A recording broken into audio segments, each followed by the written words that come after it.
2023년 통계청에서 이런 사회조사를 했습니다. 우리 사회에서 노력한다면 본인의 사회 경제적 지위가 높아질 것이라고 생각하는가? 이 질문에 26.3%가 긍정적으로 답했고요. 약 75%는 사회적 경제적 지위가 상승하지 않을 것이라고 답했습니다.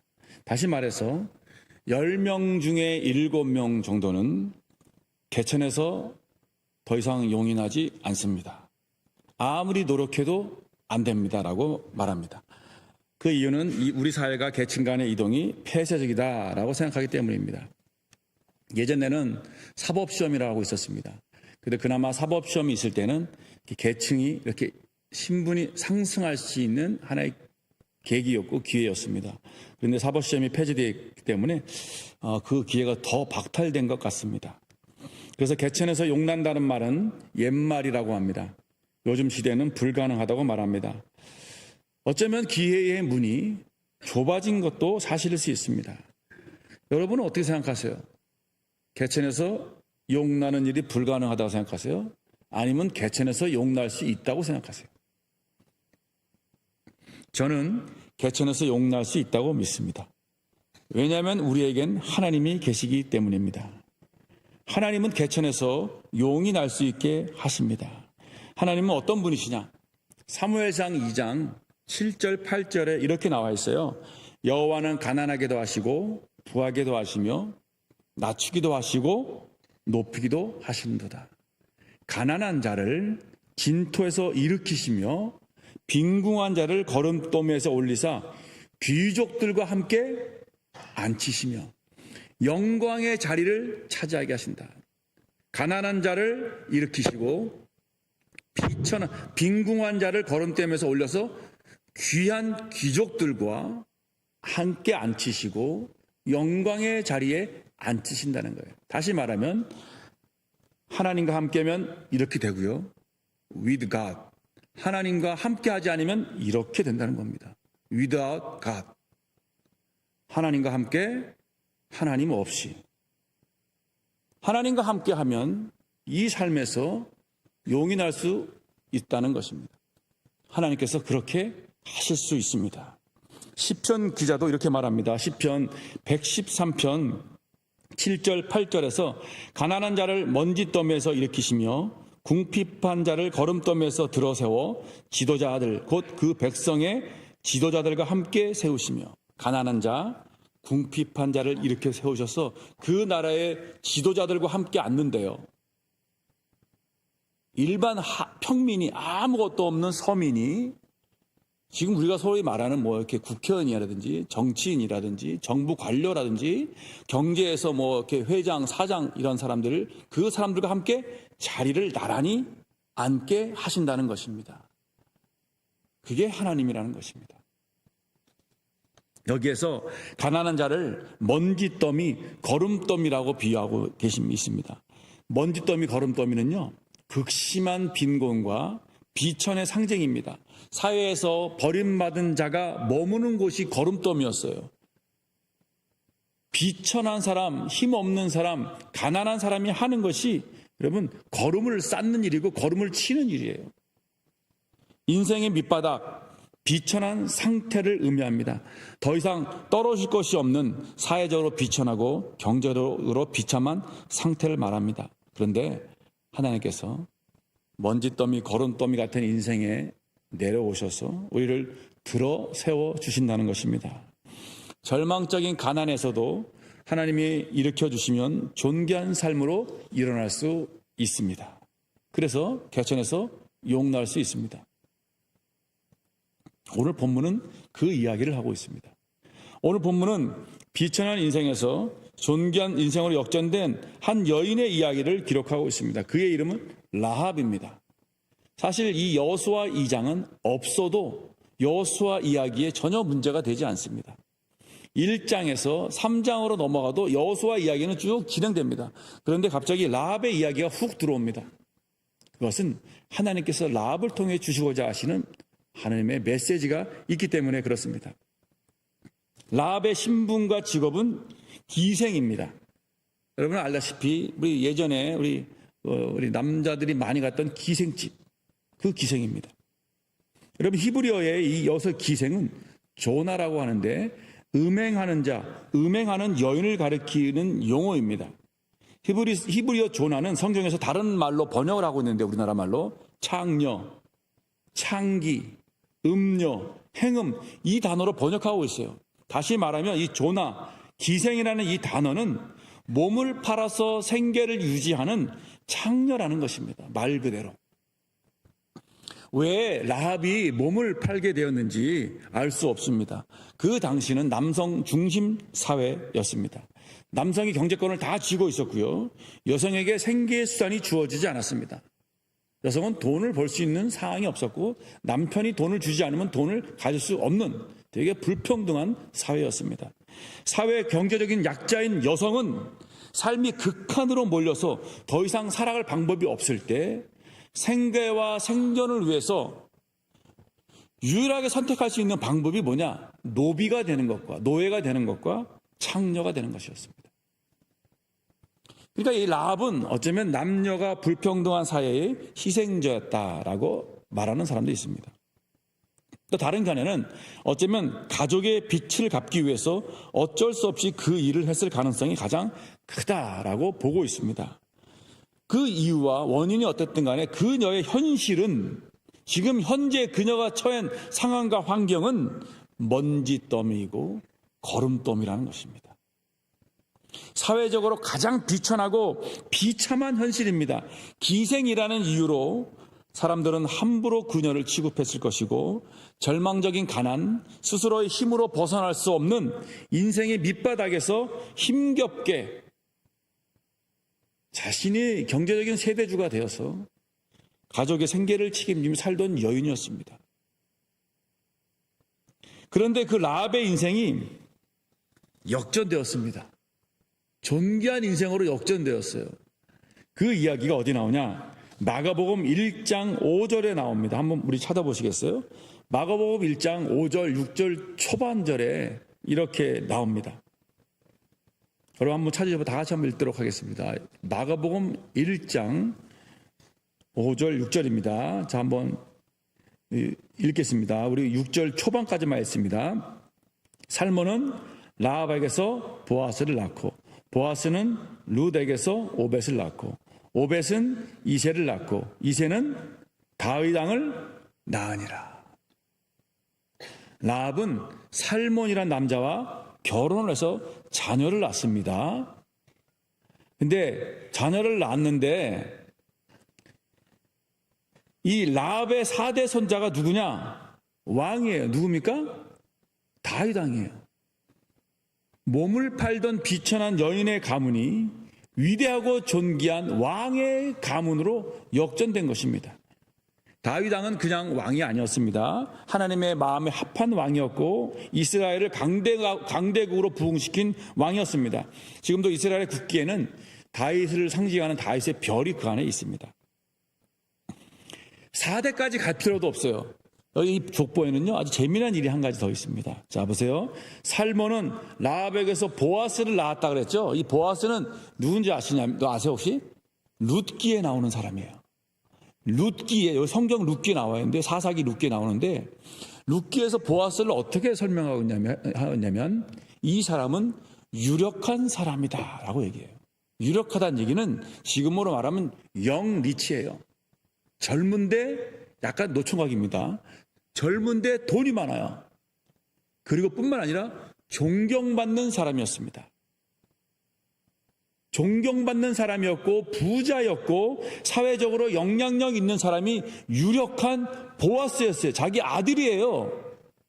라합이 난 아들이 유력한 영 리치가 되었고 존경받는 사람이 되었고 사회적으로 영향력 미치는 땅이 엄청 많은 밭이 많은 그런 사람이 보아스였어요.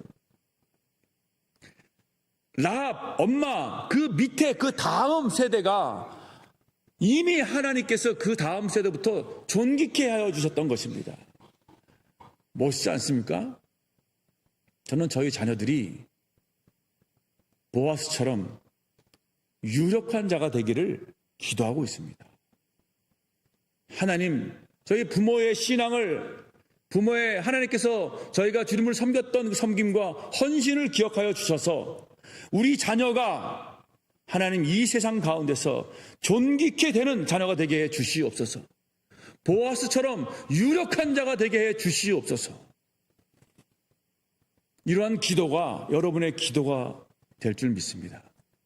여러분, 우리 세대는 이렇지만 우리의 자녀 세대는 나보다 더 존귀케 되는 은혜를 잊길 바라겠습니다. 라합은 자신의 다음 세대, 자신의 아들, 그리고 4대째에는 그 안에 왕이 태어난 것입니다. 그뿐만 아닙니다. 여기서 끝나지 않습니다. 다윗의 가문에서 누가 태어났습니까? 예수 그리스도가 태어났습니다. 비천한 여인의 몸에서, 가장 가난한 사람에서, 사회적으로 인정받지 못하고 소외된 라합, 기생계층에서, 다른 사람들이 알아주지 않고 함부로 취급했던 그 여인의 삶에서, 그 가정에서 유력한 아들이 나오고 4대째에는 왕이 나오고 맨 마지막에는 예수 그리스도가, 구세주가 태어났습니다. 예수님의 족보에는 46명의 이름이 거론되는데 그 중에 한 명이 라합이고요. 남성 중심 사회에서 하나님의 은혜를 입은 5명의 여인의 이름이 등장하는데 그 중에 한 명이 라합입니다. 기생 라합. 개천에서 태어나서 개천에서 살던 인생이었지만 그 개천에서 뭐가 났습니까? 용이 난 것입니다. 저는 믿습니다. 이런 하나님을 믿습니다. 우리의 인생을 존귀하게 만드실 하나님을 믿고 그 하나님을 믿기 때문에 제 인생을 하나님께 투자하고 있습니다. 저는 그 하나님을 믿기 때문에 하나님을 온전한 믿음으로 쫓아가려고 하고 있습니다. 하루하루 입에 풀칠하기 힘든 무일푼 인생이었습니다. 자녀들의 교육을 위해서 매달 몇백만 원은커녕 몇십만 원조차 지출할 수도 없는 꿈도 꾸도 못했습니다. 어떻게 아이를 키울까 매일 울면서 기도할 뿐이었습니다. 그런데 그녀를 통해서 그녀의 가문에 이스라엘의 왕이 나오고 그의 아들은 유력한 영리치가 되었습니다. 하나님의 놀라운 은혜를 입었습니다. 이런 은혜가 저와 여러분의 삶 가운데 일어나길 주님 이름으로 축원합니다. 뿐만 아닙니다. 그녀와 그녀의 가족 모두가 구원을 받았습니다. 여호수아와 백성들이 여리고성을 정복할 때 그 성의 모든 남녀들입니다. 남녀노소라고 표현되어 있습니다. 남녀노소 다 죽었습니다. 다 멸절시켰습니다. 그런데 라합과 그의 가족만 살아남았습니다. 여호수아 6장 25절에 이렇게 나왔습니다. 여호수아가 기생 라합과 그의 아버지의 가족과 그에게 속한 모든 것을 살렸으므로 아직까지 그들 중에 있더라 이렇게 얘기 나옵니다. 라합으로 인해서 가족들이 구원받은 것입니다. 사회적으로 무시당하고 연약하고 비천하게 취급받았던 한 여인, 힘들게 가정의 생계와 경제를 책임지고 살았던 여인, 아무것도 할 수 없을 것 같던 이 연약한 여인이었지만 그녀로 인해서 모든 가족이 다 구원받았습니다. 얼마나 영광스러운 일입니까? 여리고성의 다른 가족들이요 더 안정되고 경제적으로 넉넉하고 사회적으로 인정받고 좋은 집에서 잘 살고 있었습니다. 그런데 여호수아와 이스라엘 백성의 칼에 모두 죽었습니다. 구원받지 못하고 진멸당했습니다. 라합은 또한 믿음의 영웅으로 존경받고 있습니다. 그녀의 가정, 신분, 경제적 상태, 사회적 위치는 거름더미와 먼지더미처럼 비천하고 비참했지만 그는 자신의 우상을 버리고 하나님을 선택했기 때문에 그의 삶과 가정은 명예의 전당에, 믿음의 전당에 들어갔습니다. 히브리서 11장 31절에 이렇게 나와 있습니다.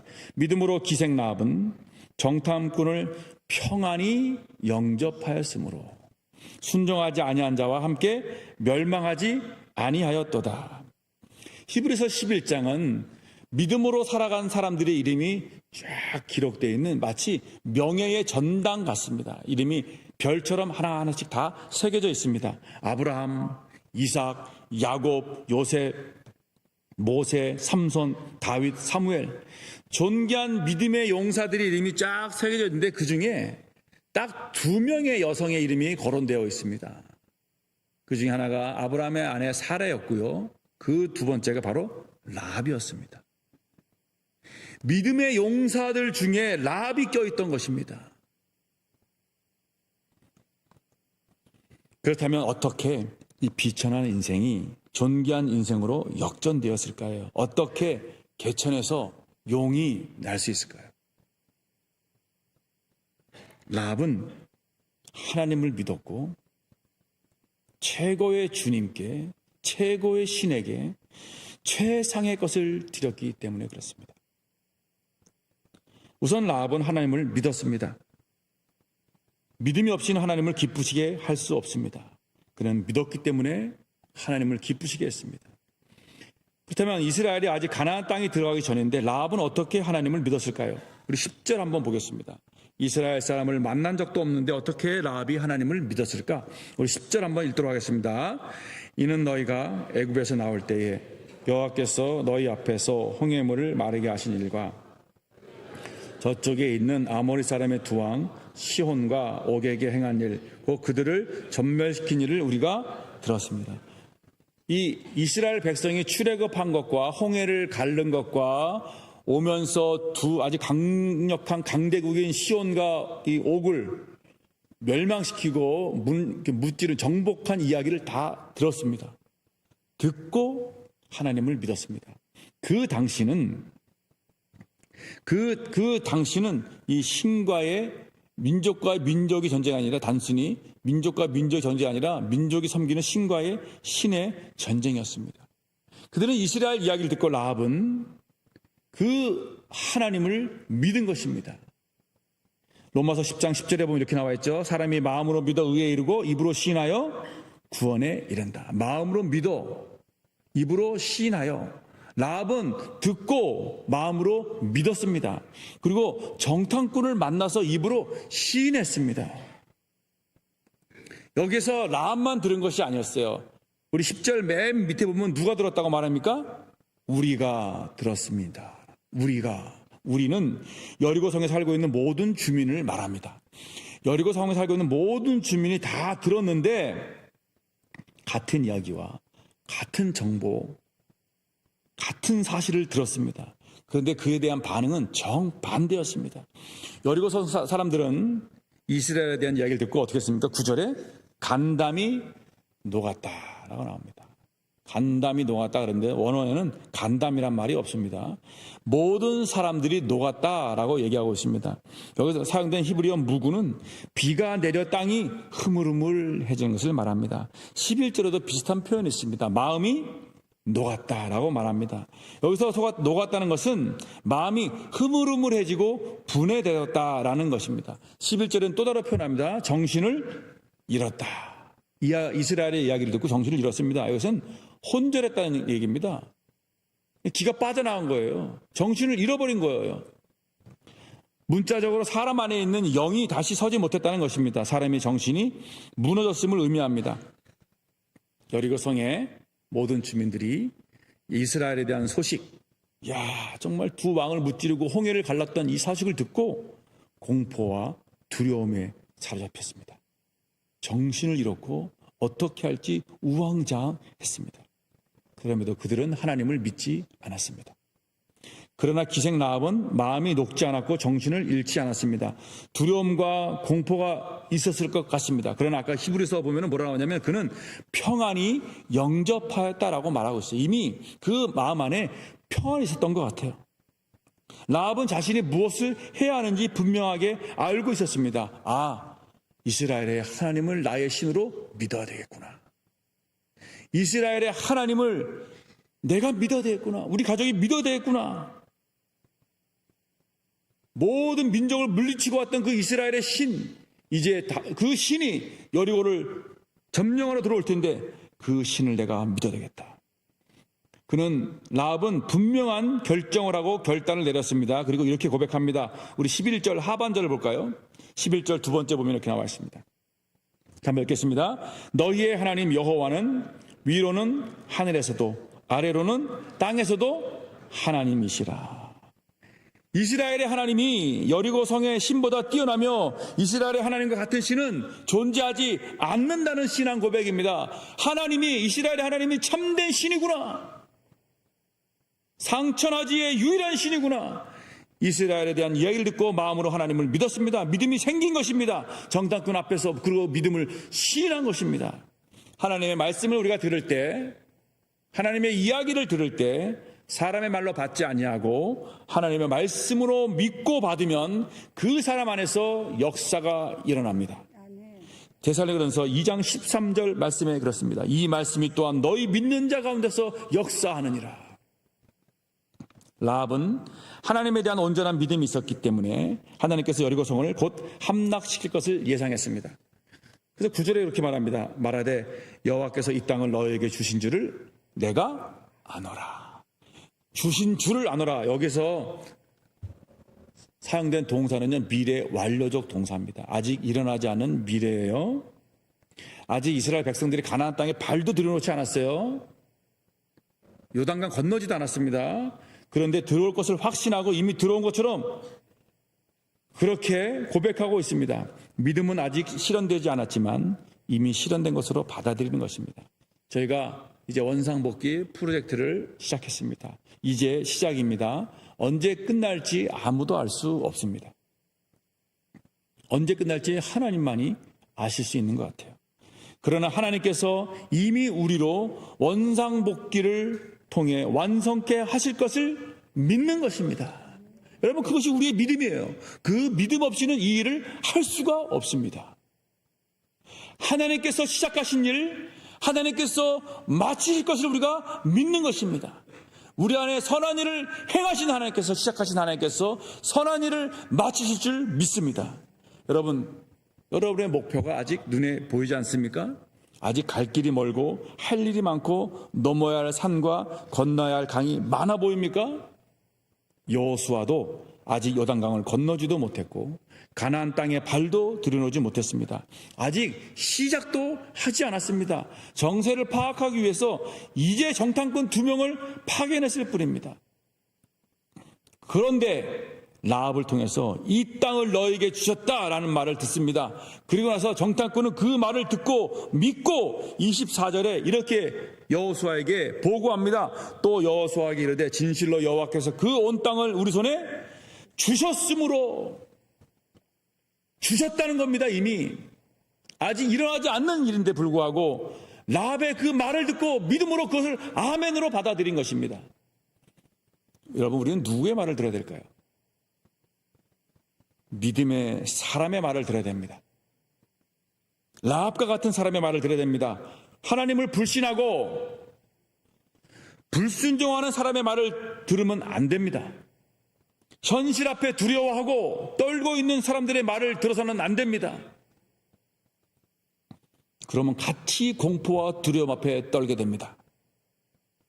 하나님에 대한 믿음에 대한 믿음으로 확신이 차 있고 마음이 평안하고 평강이 넘치는 믿음의 사람의 말을 들어야 합니다.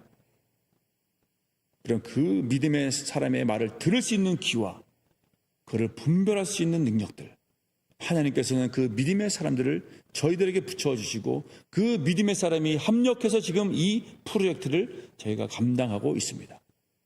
여러분, 그 믿음으로 우리가 이 예배 자리에 나온 것입니다. 하나님에 대한 온전한 믿음으로 비천했던 라합의 인생이 존귀케 된 것입니다. 라합의 믿음이 여기서 그를 존귀케 했습니다. 정말 하나님의 은혜였습니다. 수많은 기생집에, 수많은 숙소중에 왜 하필 두 정탐꾼이 기생 라합의 집에 들어갔을까? 설명이 안 됩니다. 하나님의 섭리라는 것밖에, 하나님의 은혜라는 것밖에 설명이 안 됩니다. 그 하나님의 은혜, 저와 여러분 가운데 임하기를 축원합니다. 정말 하나님의 은혜가 임해서 우리의 비천한 인생이 존귀케 되는 것은요, 하나님의 은혜예요. 정말 하나님의 은혜인 것입니다. 뿐만 아니라 라합은 최고의 하나님께 최상의 것을 드렸기 때문에 존귀케 되었습니다. 그녀가 드릴 수 있는 최상의 것은 무엇이라 생각하십니까? 무엇을 드릴 수 있을까요? 기생이었습니다. 가난했습니다. 비천했습니다. 권력도 없고 백도 없습니다. 힘도 없었습니다. 그 여인이 무엇을 드릴 수 있을까요? 그 여인이 갖고 있는 최상이 무엇일까요? 우리 12절 한번 읽도록 하겠습니다. 12절입니다.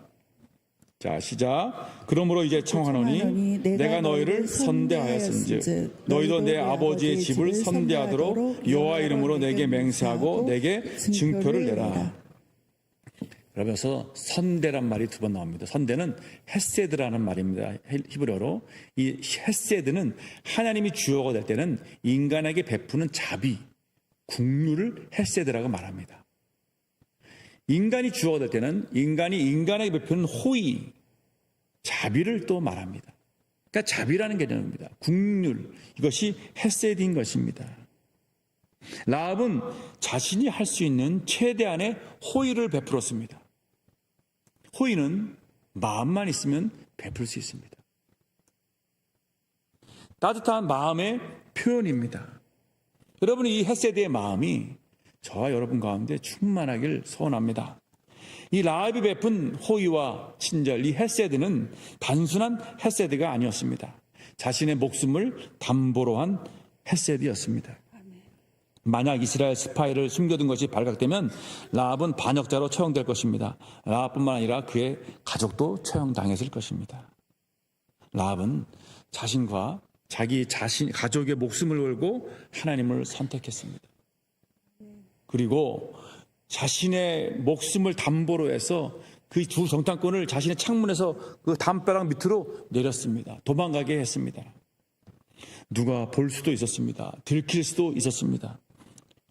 그럼에도 그는 하나님께서 보내신 두 정탐꾼을 살리기 위해서 최선의 호의를 베풀고 있었습니다. 자신의 목숨을 걸고 그들을 살리고 있습니다. 라합은 자신에게 가장 소중한 것, 자신이 줄 수 있는 최상의 것, 자신의 목숨을 건 호의를 베풀었습니다. 자신의 목숨뿐만 아니라 가족의 목숨도 하나님께 맡겼습니다. 이스라엘과 여리고 사이에서 양다리 걸치지 않았습니다. 완전히 하나님 편에 서서 정탐꾼을 숨겨주고 도망가게 했습니다. 그럼 이것이 온전한 믿음이고 자신의 최상의 것을 하나님께 드리는 믿음의 행동이었습니다. 그래서 야고보서 2장 25절은 이렇게 말합니다. 기생 라합이 사자들을 접대하여 다른 길로 나가게 할 때에 행함으로 의롭다 하심을 받은 것이 아니냐. 행함으로 의롭다 하심을 얻는 믿음이었습니다. 라합은 하나님이 참된 신임을 깨닫고 하나님 편에 서기 위해서 하나님께 투항했습니다. 하나밖에 없는 자신의 목숨뿐만 아니라 자신의 미래, 자신의 가족도 하나님께 올인했습니다. 자신의 모든 것을 하나님께 베팅했습니다. 여러분이 가장 소중히 여기는 것이 무엇입니까? 우리가 하나님 내 삶을 하나님께서 존귀케 하길 원한다면 하나님께 여러분의 인생을 베팅해 보시기 바랍니다. 여러분의 젊음, 여러분의 청춘, 여러분의 미래, 남아있는 여러분의 삶, 여러분의 시간, 하나님, 내가 하나님께 겁니다. 내 최상의 것을, 가장 좋은 것을 하나님께 드립니다. 그러면 제가 확신하건대 하나님께서 여러분뿐만 아니라 여러분의 자녀의, 여러분의 가문을 존귀케 하실 것을 믿습니다. 만약 그렇지 않다면 저에게 오십시오. 제가 하나님께 따지겠습니다.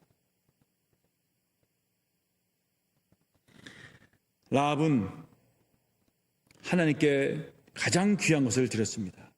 최고의 하나님께 최상의 것을 드렸을 때 하나님은 그의 믿음과 모험을 책임지셨습니다. 여호수아 6장 17절에 보니까 이 성과 그 가운데 있는 모든 것은 여호와께 온전히 바치되 다 진멸하라는 얘기입니다. 기생 라합과 그 집에 동거하는 자는 모두 살려주라. 라합은 자신의 가족이 구원받았고 믿음의 영웅이 되었으며 자신의 아들이 유력한 자가 되었고 바위 땅을 배출했습니다. 위대한 가문이 되었습니다. 최고의 주님께 최상을 드릴 때 일어나는 하나님의 은혜고 하나님의 보답입니다. 하나님은 이러한 사람들에게 비천한 인생을 존귀한 인생으로 역전시킵니다. 보잘것없는 가문에 위대한 후손을 배출하게 하십니다. 개천에서 용나게 하십니다.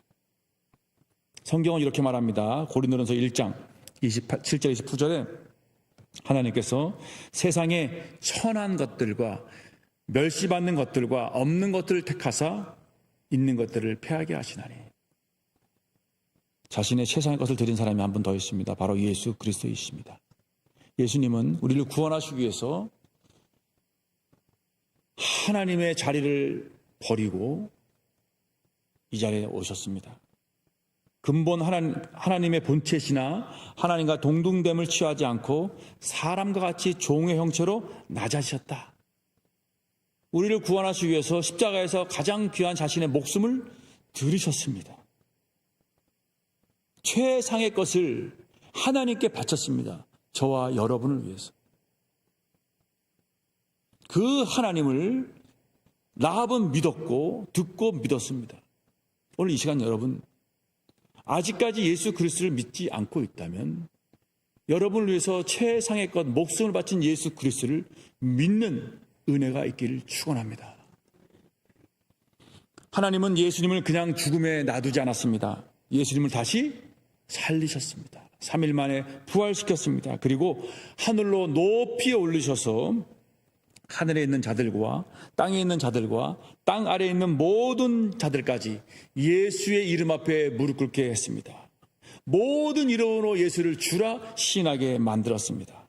최고의 하나님께 최상을 드릴 때 예수님을 죽음에서 살리셨으며 그를 존귀케 하셨습니다. 여러분, 최고의 하나님께 최상을 드릴 때 하나님은 우리를 거름더미 먼지더미에서 건져 올리사 존귀케 하실 것입니다.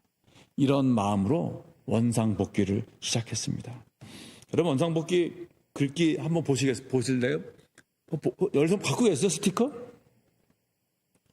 안 갖고 계시면 가시다가 밖에 나가실 스티커 많이 있으니까요. 여러분 붙여놓으시기 바랍니다. 이게 설명을 드립니다. 보세요. 저는 붙여놨어요. 이렇게. 제 노트북에도 붙여있어요. 여러분, 이것은 어떤 분이 그러더라고요. 원상복귀 스티커 밑에 이게 작은 글씨를 서 있어요. 잘 안 보여요. 어떤 분이 성경 구절인 줄 알았대요. 성경 구절 아니에요. 그거 기도문입니다. 이 원상복귀를 말할 때 원래 이 복귀라는 의미가 다시 돌아가자는 의미잖아요. 근데 제가 잘 보면 이게 복복자와 존귀할 귀자를 제가 한자를 넣었어요.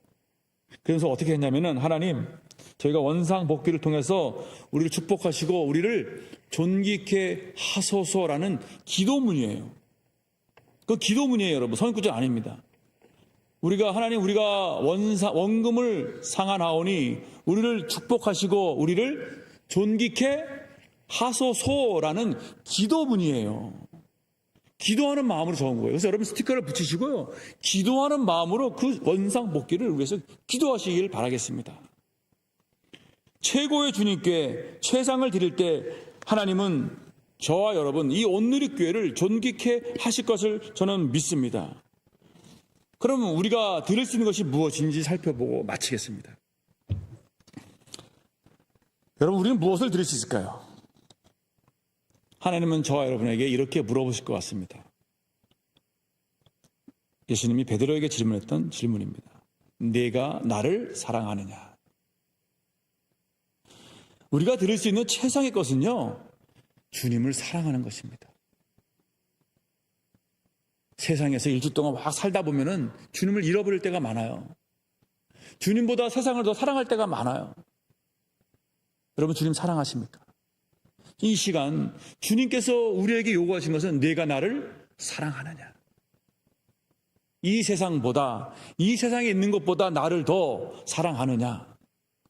누가복음 14장에 예수님께서 제자의 조건을 말씀하시면서 자기 목숨, 자기 가족보다 나를 더 사랑하지 않으면 나에게 올 수 없다라고 말합니다. 자기 목숨, 자기 가족보다 주님을 더 사랑하느냐? 여러분의 자녀, 여러분의 부모, 여러분의 가족보다 주님을 더 사랑하느냐? 라고 오늘 아침에 예수님께서 물으실 것입니다. 우리가 드릴 수 있는 최상의 것은요, 주님을 사랑하는 것입니다. 주님 사랑합니다. 그 무엇보다도 사랑합니다. 세상의 그 어떤 것보다 주님을 사랑합니다. 두 번째 우리가 드릴 수 있는 것은 뭐냐? 미가서 6장 우리 6절 8절에 나와요. 내가 무엇을 가지고 여호와 앞에 나아가며 높으신 하나님께 경배할까? 여호와께서 내게 구하시는 것이 오직 공의를 행하며 인자 헤세드입니다. 헤세드를 사랑하며 겸손히 내 하나님과 함께 행하는 것이 아니냐. 다시 말하면 겸손히 하나님과 동행하는 것입니다. 여러분, 일주일 동안 하나님, 내가 주님과 함께 동행하겠습니다. 그것이 여러분이 하나님께 드릴 수 있는 최상의 것 중에 하나인 것입니다. 하나님, 내가 주님과 동행하는 삶을 살기 원합니다. 세 번째 우리가 드릴 수 있는 것은요, 우리의 일상의 거룩함입니다. 우리 몸을 하나님이 기뻐하시는 거룩한 산제사로 드리는 것입니다. 내가 거룩하니 너희도 거룩하라. 하나님은 우리의 일상이 거룩하길 원하십니다. 우리가 최고의 하나님께 드릴 수 있는 것은 하나님, 내 삶을 거룩함으로 채우는 것이고, 거룩한 내 삶을 하나님께 산제사로 드리는 것입니다. 이것보다 하나님께서 더 기뻐하시고 더 받으실 만한 재물이 어디 있겠습니까? 하나님, 나의 일생에, 내 가정에서, 내 직장과 일터에서, 내 삶 속에서 내 삶을 거룩하게 받아 주시옵소서. 이것이 하나님께서 받으실 최상의 재물이 아니겠습니까? 하나님, 나를 거룩한 제물로 드리나이다. 하나님을 사랑하는 것, 주님과 동행하는 것, 내 삶을 거룩하게 하나님께 제물로 바치는 것, 이것이 우리가 오늘 아침에 하나님께 드릴 수 있는 최상의 것이 아닐까 생각합니다. 여러분, 최고의 하나님께 최상의 것을 드릴 때 하나님께서는 거름더미, 먼지더미에 있는 우리라 할지라도 우리 자녀를 존귀케 하고 우리의 가문을 존귀케 하실 줄 믿습니다. 이 은혜가 저와 여러분 가운데 임하기를 주님의 이름으로 간절히 축원합니다. 우리 찬양하겠습니다.